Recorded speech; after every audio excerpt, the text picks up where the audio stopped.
You're listening to The Moose and the Loose, your 10 minutes action-packed financial podcast with your host, Mike Yahoo.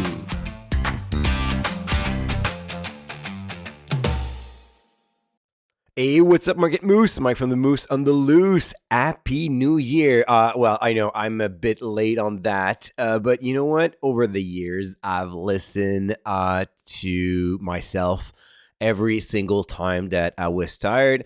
And that was kind of like my secret power of always being able to do a ton of stuff. So during the holidays, I just disconnected completely, took 2 weeks off, and that was great. That was great because I went to the point where I was really looking forward to jump in my office this very Monday to record this podcast, start the new year. I have like plenty of things that I want to do with my business, and I'm like super excited.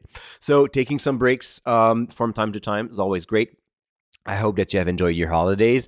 And today's, of course, I want to talk about my 2025 investment goals. I have like plenty of goals. I have like separated them on their different topics. The topics are health, relationships, experience, and business.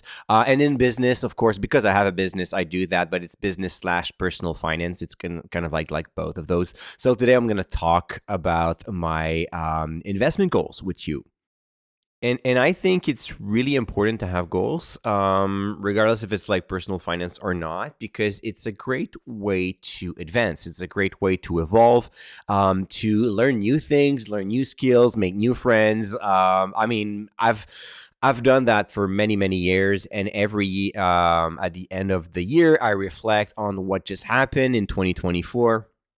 And then I looked at what I've done, and I'm like super excited about what I've achieved. And now I can see like a clearer path for 25. So it's been a few years that I've been putting some money aside into a Smith Manager account. So I started that about, I think it was like in 23, I don't know, like time flies, right? The goal for me was to actually force my way into savings. I'm really good at making money. I'm not that good at saving money. I don't know. I just love to enjoy things, enjoy experience, spends a lot of time with my friends and family. And then at the end of the year, I'm doing good, but I could be a lot better. So I'm very bad at being frugal. So I thought, well, if I put that money into an investment account and I report it monthly to my Dividend Stocks Rock members, well, I like highly accountable for that. And now I cannot run away from it. So for me, it was not really about investing. It was really about forcing me to save more money and pay off my mortgage faster. So I decided, like, I've been putting like $500 a month aside, and then I decided that by the end of 25, I want to reach $1,000 per month in terms of habit. So I'm still at 500 at this very date for January. But the goal is to gradually increase that amount and eventually double it up by the end of the year.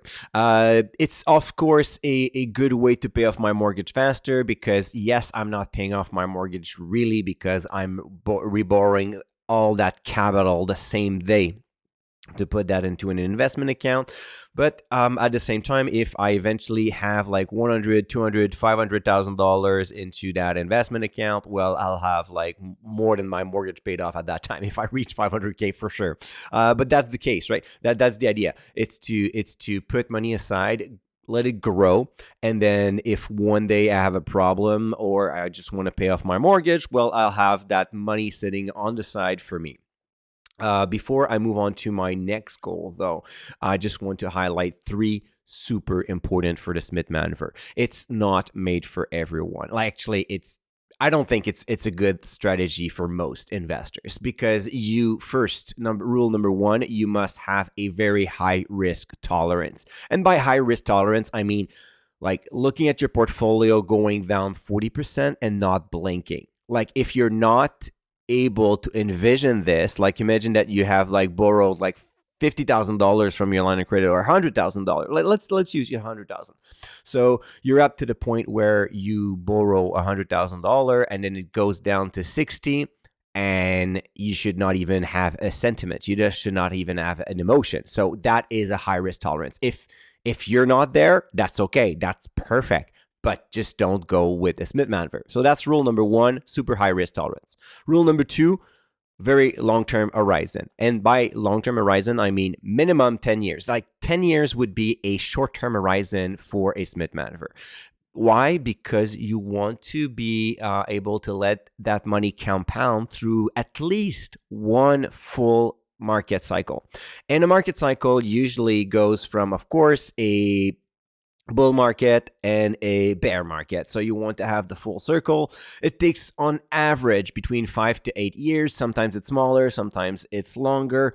So long story short, if you're not in for at least 10 years, you're not in for the Smith Manager. Because if you start investing right now and then in 3 years from now you want to stop and you're in a down cycle, well, you're just going to lose a lot of money, and you would have paid interest to lose that money, which is definitely not a good thing. Rule number 3, you need to have other assets and a lot of liquidity. So you need to not depend on that loan and being able to pay off that loan from the Smith Manager without the investment. So never borrow money that you cannot pay off with your salary or with other assets. So do not count on the investment. Always think that this investment could go down to zero. Technically, it's not going to happen, but if you do not have that mindset, you're probably not going to be successful with the Smith Manager, and you're probably going to panic the moment that you have $100,000 in debt and you have like $80,000 or $70,000 or $60,000 in investment.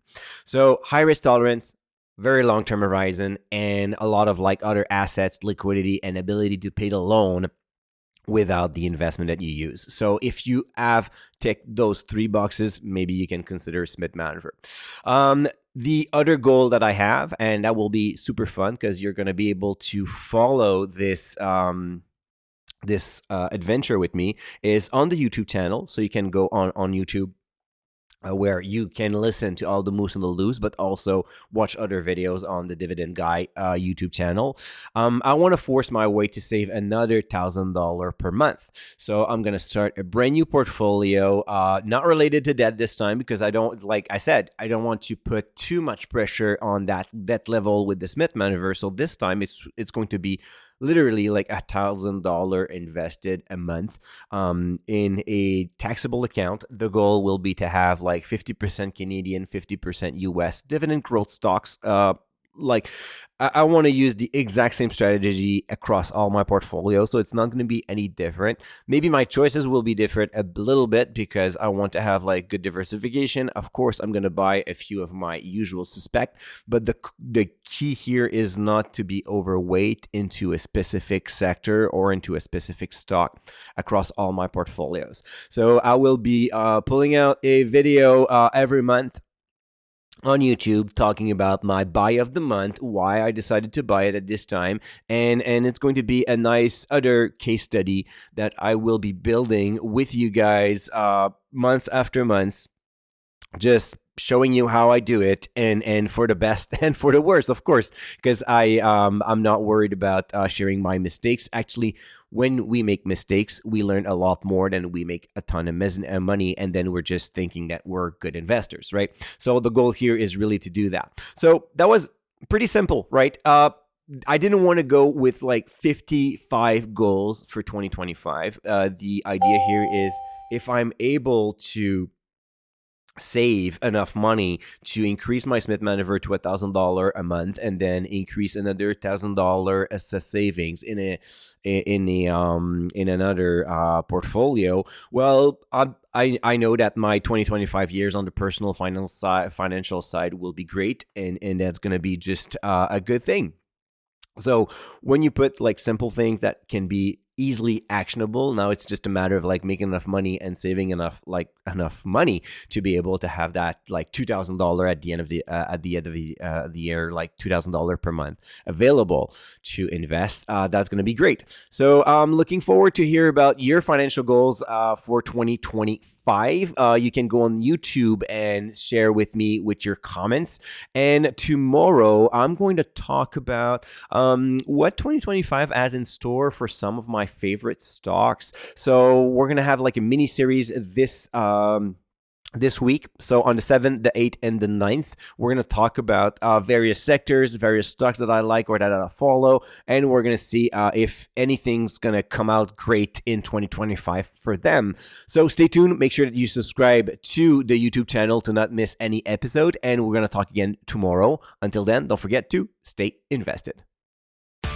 Hey, welcome to the disclaimer. If you're listening to The Moose and the Loose, you cannot really expect me to give you buy or sell recommendation or financial advice, right? You're here for fun, you're here for information and some entertainment. But I am not your financial advisor, I am not your broker, so therefore I'm not liable if you're losing money after listening to the podcast. If you're looking for some advice, go see a professional. If not, you can enjoy the show and do your due diligence after it.